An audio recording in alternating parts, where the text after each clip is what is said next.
엘리야 시대에 오랫동안 비가 오지 않아서 아주 가뭄이 심하게 들렸습니다. 고대 시대에 이런 일이 일어나면은 신의 노여움을 샀다. 그래서 특별한 제사를 드리곤 했습니다.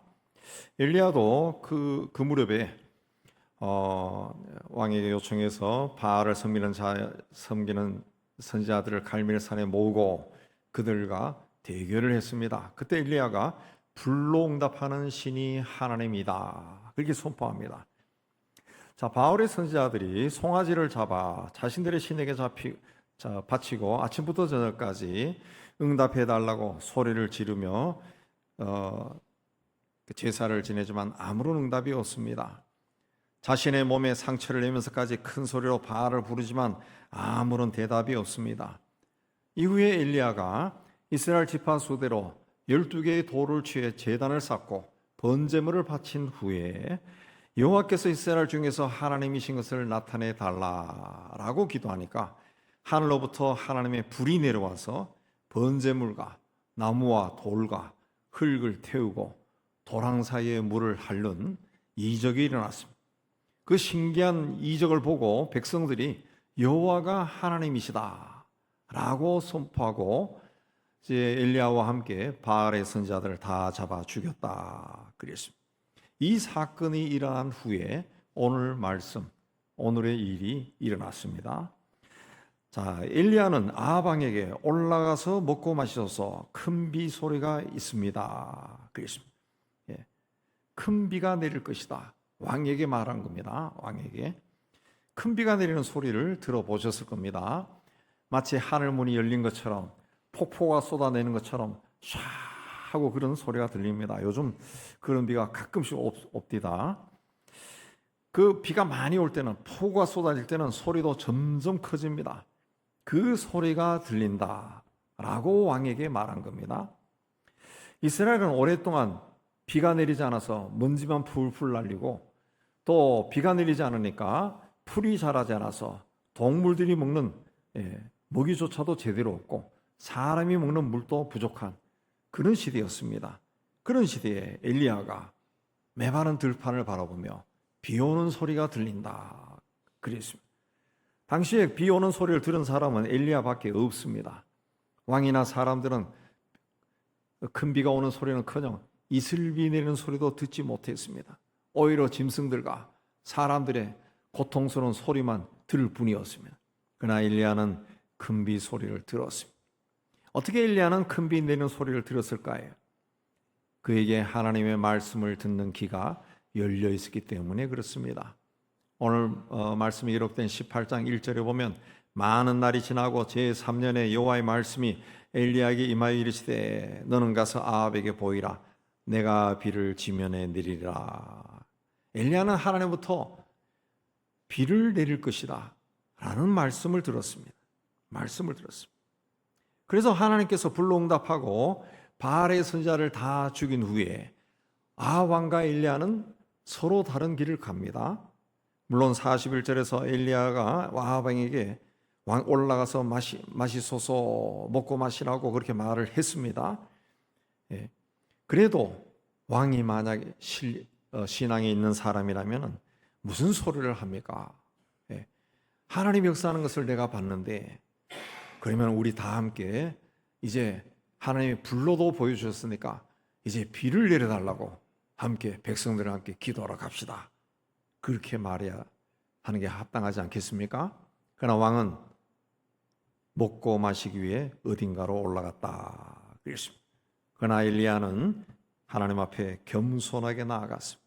42절에 보면 엘리야는 갈멜산 꼭대기로 올라가서 땅에 꿇어 엎드려 얼굴을 무릎 사이에 넣었다. 아합은 먹고 마시기 위해 어느 곳인가로 갔고 엘리야는 기도하기 위해 갈멜산 꼭대기로 올라갔다 그랬습니다. 같은 시간에 같은 장소에서 같은 이적을 목격했지만 이렇게 다른 행보를 보인 겁니다.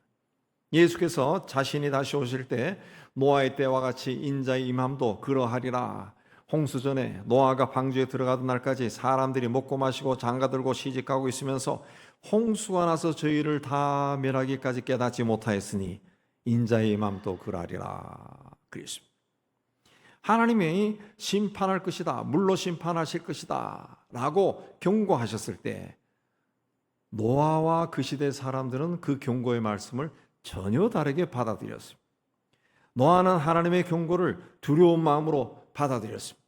그래서 홍수를 대비하기 위해 방주를 준비했습니다. 그러나 당시 사람들은 먹고 마시고 시집가고 장가갔다. 홍수가 나는 그 순간까지도 그랬다는 거죠. 하나님의 말씀에 관심이 없었다는 거죠. 그저 내 눈앞에 내가 하고 싶은 일을 할 뿐이었다는 거죠. 엘리야는 하나님께서 비를 내려주시도록 기도하기 위해 산으로 올라갔다 그랬습니다. 하나님께서 이미 엘리야에게 비를 내리겠다고 하셨습니다.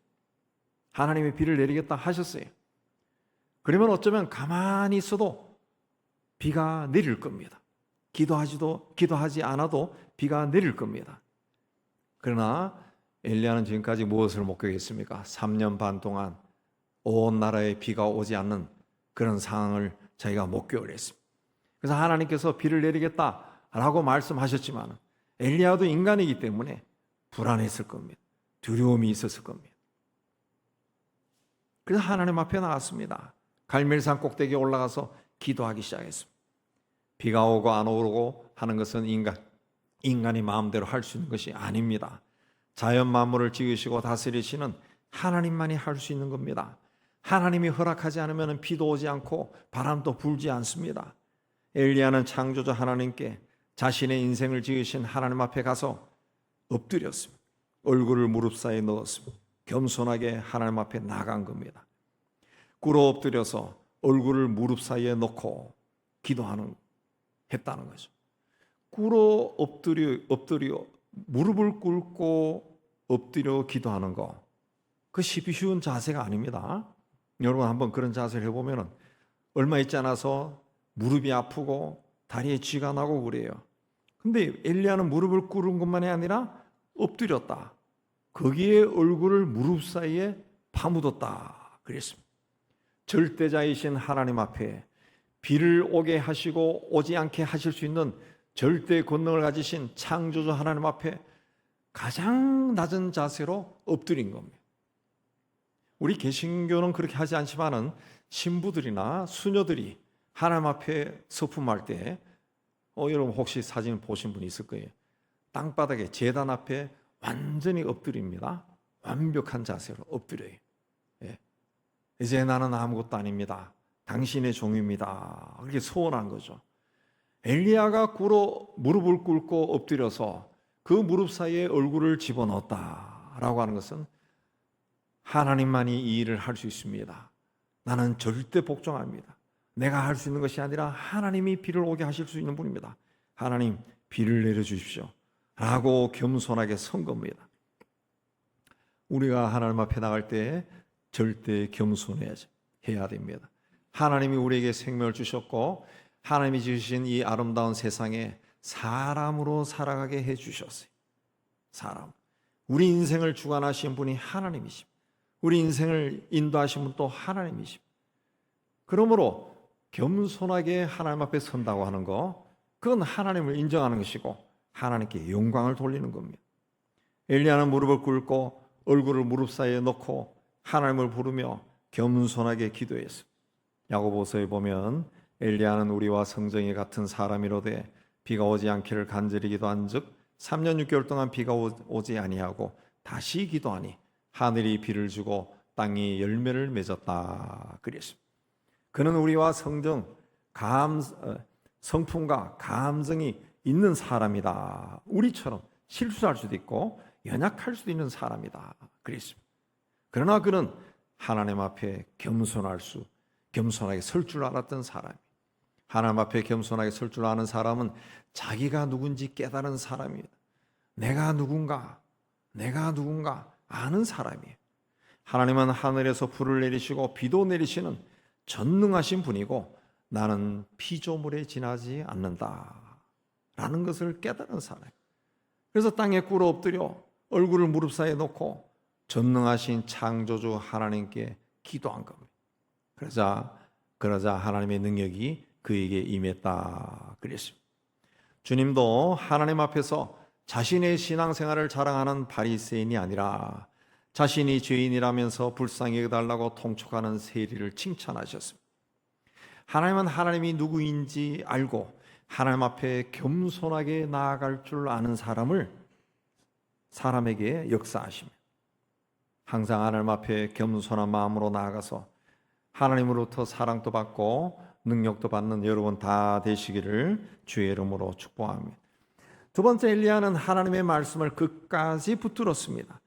1절에서 하나님은 엘리야에게 내가 비를 지면에 내리리라 그랬습니다. 그래서 41절에 엘리야는 왕에게 큰 비 소리가 있다 선포했습니다.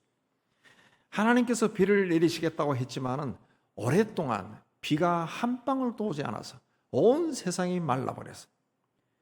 그 시점에 큰 비가 내린다고 믿는 거, 이거 쉬운 일이 아닙니다. 엘리야는 하나님이 비를 내릴 것이라고 믿었습니다. 그러나 자기 안에서는 그 믿음이 생기지 않았을 수도 있어요. 그래서 그는 기도의 자리로 나간 겁니다. 기도는 모든 것이 확실한 상태에서 하는 것이 아닙니다. 불가능하기 때문에, 내가 할 수 있는 일이라고는 하나도 없기 때문에 전능하신 하나님 앞에 나가는 것이 기도입니다. 엘리야는 자신은 할 수 없지만 하나님은 하실 수 있다, 그 믿음으로 하나님 앞에 올라간 겁니다.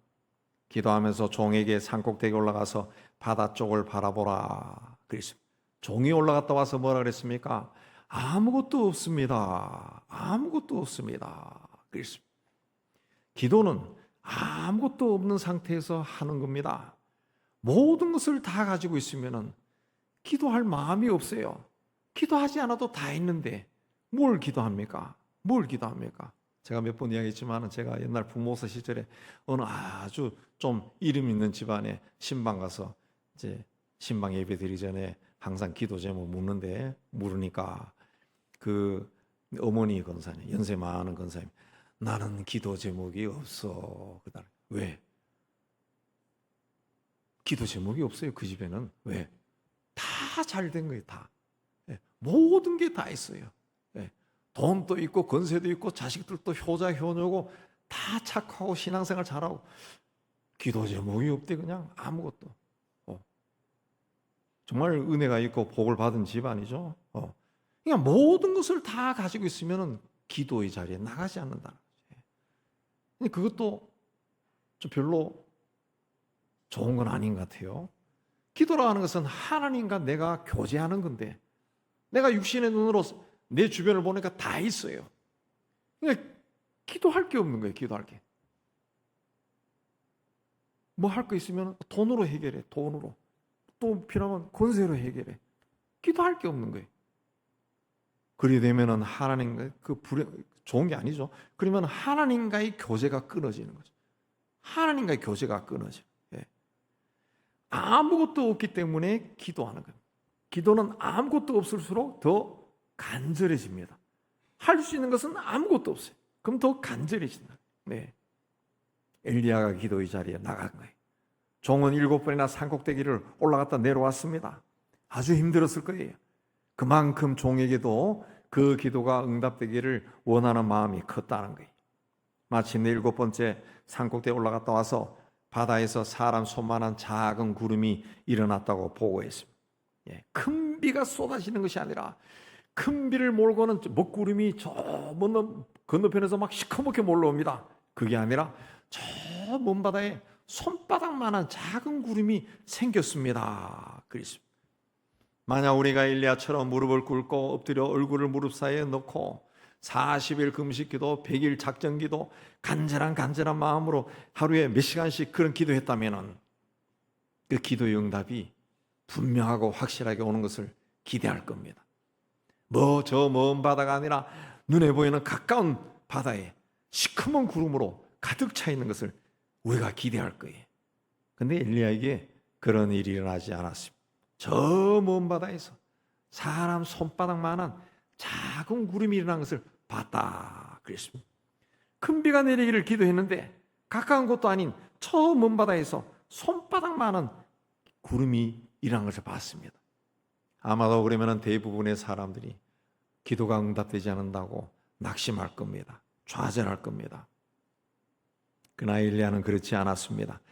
종에서 손바닥만한 구름이 일어났다라는 말을 듣자마자 너가 왕에게 가서 비가 와서 길이 막히기 전에 빨리 마차를 타고 돌아가도록 해라. 말을 전하라. 그랬습니다. 큰 비가 내릴 걸 확신한 겁니다. 하나님의 응답은 작은 것에서 옵니다. 근데 우리가 왜 기도의 응답을 못 받습니까? 아니, 기도의 응답은 왔는데 본인이 깨닫지 못하는 거예요. 하나님의 응답은 항상 작게 옵니다. 작은 것에서 시작합니다. 근데 사람은 큰 걸 기대합니다. 많은 것을 기대합니다. 멋지고 화려한 것을, 남에게 자랑할 만한 것을, 드러내보고 싶은 것을 기대합니다. 그래서 하나님이 응답을 주셔도 보지를 못합니다. 작고 초라한 것으로 오는 하나님의 응답을 발견하지 못하는 겁니다. 세상에 오신 예수께서, 그리스도께서 세상에 오셨을 때 핍박을 받았죠. 결국은 십자가에 죽으셨어요. 왜 그분이 그렇게 무시를 당했습니까? 사람들의 기대와는 달리 어린 아기로 마구간에서, 그것도 총구석에 사는 아주 가난한 부모 밑에서 태어난 사람이기 때문에 그렇습니다. 그래서 그 근본이 그 사람이 뭘 할 줄 알까? 항상 그렇게 무시를 당했다는 거죠. 근데 그분에게서 능력이 막 나타나니까 시기 질투해서 죽여버린 거예요. 이번에 저는 어떤 색깔이 있는 게 아닙니다. 이번에 그 역도 선수 출신 장미란 씨가 차관이 되니까 일각에서는 운동선수가 뭘 아냐 하고 비아냥거리는 소리가 들렸어요. 근데 어저께 어떤 분이 쓴 칼럼 읽어보니까 그런 게 다른 거 이야기하면서 그 이야기가 나오더라고요. 그 일반적으로 한국 사람들은 남을 막 무시한다는 것이. 자기보다 조금 잘나면은 없는 걸 가지고 막 까내리는다는 것이. 그 우리 있는 아주 좋지 않은 품성이라 그래 하면서 그 운동만 한 사람이, 어렸을 때 운동만 한 사람이 뭘 능력이 있겠냐, 그런 평가를 한다네. 근데 운동만 한 사람들이 은퇴한 후에 운동할 때만큼의 열정으로 또 무지하게 공부하는 사람들이 있다는 거예요. 그렇게 해서 교수까지 된 사람이 대표적으로 이만기 교수하고 장미란 씨다. 또 몇 사람 더 있습니다. 그렇게 이야기하던데, 장미란 씨 같은 경우는 이렇게 보니까 미국에 가서 학위까지 받았다. 여기서도 박사학위 받았지만 미국에 가서 스포츠 행정으로 석사학위까지 받았다. 저도 외국에 가서 조금 공부해 봤지만은 영어로 공부한다는 거 머리에 쥐가 납니다. 쥐가 납니다. 그것도 운동선수 출신이 했다.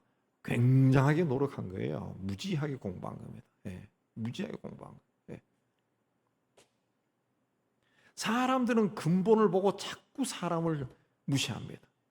우리나라가 이 갈등이 심한 이유가 어디 있습니까? 뭔가로 자꾸 깎아내리려고 그래요. 막 출신 학교가 어디냐, 뭐 지역이 어디냐, 동네가 어디냐, 집안이 뭐냐, 그걸로 다 깎아내려. 서구 사회는 그 사람이 지금 무엇을 어떻게 하느냐, 그 능력 위주로 사람을 보는데 우리는 항상 밑바닥까지 내려간다. 예수님도 그랬다는 거죠. 우리는 너무 작고 연약하고 초라하고 내세울 것이 없고 드러내 보이고 싶은 것이 아닐 때는 이거 하나님의 응답이 아니다. 그렇게 생각. 그래서 하나님께 기도할 때도 항상 큰 걸 원합니다. 큰 걸. 그렇게 하나님이 응답하지 않으면 이건 하나님의 응답이 아니다. 단정합니다. 그러나 하나님은 그렇게 응답하시는 분이 아닙니다. 만약에 우리가 간절하게 구해서 다 응답받으면 믿음이 점점 강해지고 신앙이 성숙해질까요? 아닙니다. 아주 교만해지고 아주 탐욕스러운 사람이에요. 7, 80년대에 한참 그 영적인 부흥이 막 일어날 때 보면은 그때는 막 금식 기도를 막 다반사로 했습니다. 그럼 금식을 못하는 사람이 있어요. 근데 한 공동체 안에도 제가 있던 곳에서도 금식을 잘하는 친구들이 있어요. 그 걔들이 금식 하루도 못하고 한 끼도 못 참은 사람들 얼마나 무시하지 않습니까? 어떻게 금식도 못해? 사흘은 가뿐하게 해야지. 나는 물도 안 먹어. 물도 안 먹는다는 게 물도. 어떤 사람은 나는 소금도 안 먹어. 자랑한다. 기도할 때도 기도도 뭐 소리도 못 내면 어떻게 기도할 때 소리도 안 내니? 좀 소리 깍깍 지르면서 해야 하나님이 듣지. 뭔가 영적인 파워를 가지면 무시한다. 방언할 줄 아는 사람은 방언 못하는 사람을 은근히 무시합니다. 그렇게 기도를 하지 않으니까 인생이 풀리지 않지, 문제가 해결되지 않지. 아마 이런 말은 여러분도 해보고 많이 들었을 거예요.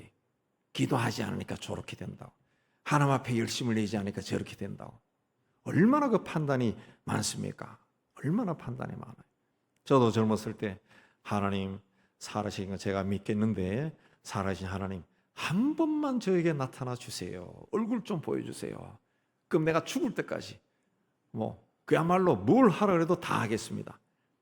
하나님 그럼 나타날까요? 아마 어마어마하게 교만해지고 아마 정명석 비슷한 사람도 있을 겁니다. 그리 되는 겁니다. 뭔가 특별하게 받으면은 깔아뭉개고 막 그리 되는 거예요. 그래서 하나님은 그렇게 응답하지 않습니다. 그러나 작고 초라하고 연약한 것은 아무도 관심이 없습니다. 그런데 하나님은 그러한 것을 받고 감사하는 사람을 사랑하고 그들에게 임재하신 분. 엘리야는 작은 구름을 보고 왕에게 가서 큰 비가 내릴 것이니 마차를 타고 내려가라. 작은 구름을 보고 비를 내리겠다는 하나님의 말씀을 기억한 겁니다. 하나님은 산을 가르고 바위를 부수는 크고 강한 바람 가운데 계시지 않았습니다. 지진 가운데, 불 가운데 역시 계시지 않았습니다. 다 지나간 후에 세미한 음성으로 말씀하셨어요. 살아가면서 나에게 다가온 작고 초라하고 부족해 보이고 자랑스럽지 않고 드러내 보이고 싶지 않은 것들 무시해서는 안 됩니다. 하나님은 그런 것을 통해서 나에게 말씀하십니다. 겨자씨만한 믿음이 산을 옮긴다 그랬어요. 땅에 심은 겨자씨 한 알이 자라서 새가 깃든 큰 나무가 된다 그랬습니다. 어린 나이에 그 보리떡 5개와 물고기 2마리로 5,000명을 먹였어요. 주님은 내가 주의 이름으로 이것도 하고 저것도 했는데 나를 모릅니까? 그렇게 말한 사람에게 나는 너를 모른다 그랬어요. 그러나 목마른 사람에게 물을 주고 굶주린 사람에게 먹을 것을 주고 헐벗은 자를 입혀주고 병든 자나 감옥에 갇힌 자를 돌아보는 것을 대단한 일을 했다고 생각하지도 않고 다 잊어먹고 사는 사람들에게 저 사람들은 하나님 나라에 합당한 사람이다 칭찬해 줬습니다.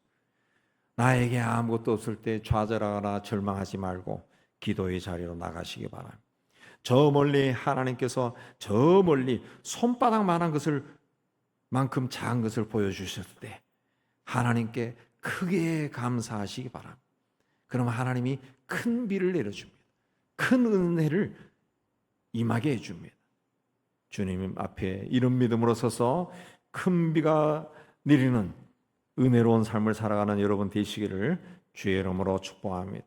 세 번째, 엘리야는 하나님이 하신 일을 보고 기뻐했습니다. 손바닥만한 작은 구름이 3년 만에 나타났습니다. 그래서 엘리야는 왕에게 가서 마차를 타고 빨리 내려가라 전하도록 했습니다. 조금 후에 구름과 바람이 일어나서 하늘이 캄캄해지고 큰 비가 내리기 시작했습니다. 왕이 마차를 타고 돌아갈 때 하나님의 능력이 엘리야에게 임하자 그가 허리를 동이고 왕의 마차보다 아합 앞에서 달려갔다. 왕은 마차를 타고 이스라엘로 돌아갑니다. 근데 엘리야가 마차 앞을 포구를 맞으며 달리고 있어요. 아마도 뛰어가면서 하나님을 찬양했을 겁니다. 비를 내리게 해주신 하나님께 감사와 기쁨을 표현했을 겁니다. 그 비가 너무 고마워서 그 비를 온몸으로 맞고 싶었던 것. 그는 비를 맞고 뛰어가면서 보세요. 하나님은 살아계신 분입니다. 우리가 간절하게 기도하면 반드시 응답해 주시는 분입니다.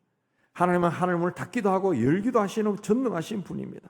백성들아 하나님 앞에 다 나아가서 하나님을 찬양합시다 라고 소리쳤을 거예요. 엘리야가 하나님 하신 말씀을 믿고 선포한 대로 비가 쏟아지고 폭포처럼 쏟아지는 그 비를 맞으며 엘리야가 뛰어갑니다. 왕이 마차를 타고 가는데 엘리야는 왕 앞에서 달려갔다. 갈멜산에서 이스라엘까지 35km가 됩니다. 그 35km를 말보다 빠르게 달려갔다는 거예요. 기도에 응답해 준 것이 너무 기뻐서 달린 겁니다. 자기 민족의 죄를 용서해 주시고 다시 비를 내려주신 하나님의 은혜에 감사하면서 가슴이 터질 것 같아서 뛰어간 것. 엘리야가 폭우를 뚫고 달린 것은 하나님께 찬양을 올린 겁니다. 영광을 돌린 겁니다. 그 모습을 보고 하나님도 흐뭇하셨을 거예요. 하나님께서 우리에게 복을 주셨으면, 하나님이 주신 복을 받았으면 감사할 수 있어야 됩니다. 간절히 기도하는 것만이 능사가 아닙니다. 하나님으로부터 받았으면 감사가 간절히 기도하는 것 이상으로 감사도 간절하게 해야 됩니다. 나를 통해 하나님이 하신 일을 보고 간절하게 기뻐할 수 있어야 돼요. 그것이 하나님께 영광을 돌리는 겁니다. 하나님은 처음부터 크고 많고 화려한 것을 주지 않습니다. 작은 것을 주시고 그걸 어떻게 받아들이는지 보십니다. 그리고 작은 것이 점점 커지고 아름답고 풍성한 열매가 되었을 때 그걸 또한 어떻게 다루는지 하나님이 보십니다. 엘리야는 3년 6개월 동안 비가 오지 않아 바싹 말라버린 땅에 하나님이 다시 비를 내리겠다고 하신 말씀을 믿고 간절하게 기도했습니다. 그 모습을 보고 하나님께서 기뻐하셨을 거예요. 그리고 하나님의 응답이 이루어지는 것을 온몸으로 느끼고 싶어 쏟아지는 비를 맞으면서 달렸습니다. 하나님의 응답을 간절하게 정말 넘치게 감사를 드린 겁니다. 그런 엘리야를 보고 하나님이 기뻐하셨어요. 그래서 하나님은 엘리야에게 죽음이라는 것을 주지 않고 데리고 가셨어요. 우리에게도 하나님께서 주시는 큰 비를 맞으며 달려가는 역사가 일어난다는 것을 믿으시기 바랍니다. 내 인생이 지금 오랫동안 비가 오지 않아서 말라 비틀어진 강바닥이나 온 대지를 보는 것 같은 그런 인생이라 할지라도 하나님께서 언젠가 비를 내리시고, 아니 큰 비를 내리시고 모든 것을 회복시켜 주신다는 것을 믿으시기 바랍니다. 우리가 믿고 우리 아버지가 되시는 하나님은 천지 만물을 지으신 창조주 하나님이시, 전능하신 하나님이에요. 하나님이 하신 일은 인간의 상상을 초월합니다. 여러분의 삶에 문제가 있습니까? 가정에 문제가 있습니까? 직장이나 사업이나 경제에 문제가 있습니까? 몸의 병으로 고통 중에 있습니까? 무릎 사이에 얼굴을 묻은 채 산을 7번이나 보낼 만큼 인내하면서 끝까지 기도했던 엘리야처럼 기도의 자리로 나가시기 바랍니다. 신앙은 하나님의 말씀을 믿는 것에서 출발합니다. 믿음은 이성적으로 지식과 경험으로 따지는 것이 아니라 천지 만물을 지으시고 인간의 생사학을 주관하시는 하나님은 모든 것을 하실 수 있다는 그 믿음으로 나갈 때 우리의 믿음이 온전해지는 겁니다. 그 믿음에서 신앙생활이 이루어지는 거예요. 내 삶이 바싹바싹 말라가고 목이 말라 갈증으로 목이 타들어가도 힘들고도 어려워도 안 된다, 불가능하다, 할 수 없다, 그런 절망의 소리에 귀를 기울이지 말고 내가 이 땅에 비를 내릴 것이다, 이 하나님의 말씀에 감사로 표현하는 여러분이 되시기 바랍니다. 나를 절망하게 만드는 조건과 환경만 보고 좌절하지 말고 하나님의 약속하신 말씀을 붙들고 나가시기 바랍니다.